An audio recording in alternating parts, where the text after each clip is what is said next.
Should you draft Lamar Jackson in fantasy football this year? Let's talk about it.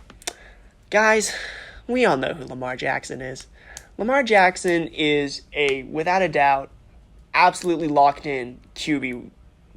He is probably a top 3 QB. He's been an incredibly good fantasy QB ever since taking over for Joe Flacco in the Ravens. He finished last year as the QB1. He's currently ranked as the QB2 and the 24th overall player, so right at the end of that second round. I don't know what you want me to say about Lamar Jackson. He gives a huge positional advantage. He's going to put up those high-scoring weeks. He's got an incredibly high floor and an even higher ceiling. He just does stuff that other quarterbacks can't do because they just don't run. Now, that being said, the big debate is always Lamar Jackson or Josh Allen. And if you watch my Josh Allen video, I'm going to lay out the same facts I did in that one. Lamar historically has more rushing yards than Allen, but less rushing TDs because the Ravens like to use any and all running backs on the goal line. Lamar is also historically a less productive passer than Allen, but he throws less interceptions historically.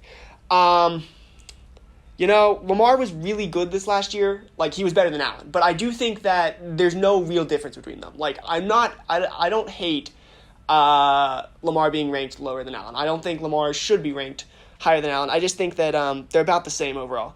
I do want to bring up the fact that Lamar had a really good year last year. And if you're drafting Lamar, I think you need to tone down your expectations a bit. He's not really ranked any higher than he normally would be, but I do think you need to understand that last year Lamar had over 400 fantasy points. That's probably not going to happen again this year. Last year, Lamar Jackson threw 41 touchdowns. His career average, guys, is 24 for the rest of his career. It's more than likely that Lamar is going to regress in touchdowns, and I don't think that's going to cause him to be a bad fantasy player. I just think that he's going to score less points. I think, could he throw 40 touchdowns again? Sure, but I think it's more likely he comes back down towards his career average and throws, closer to 30.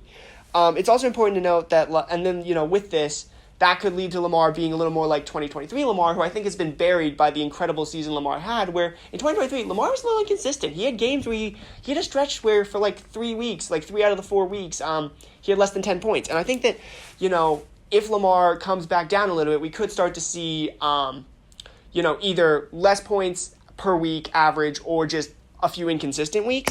And I don't think that's going to hurt Lamar, but I do think it's important to just, tone down your expectations. Don't expect 2024 Lamar in 2025.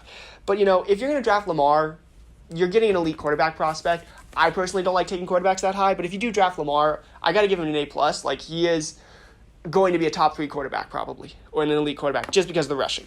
So, if you want to draft him, you do you.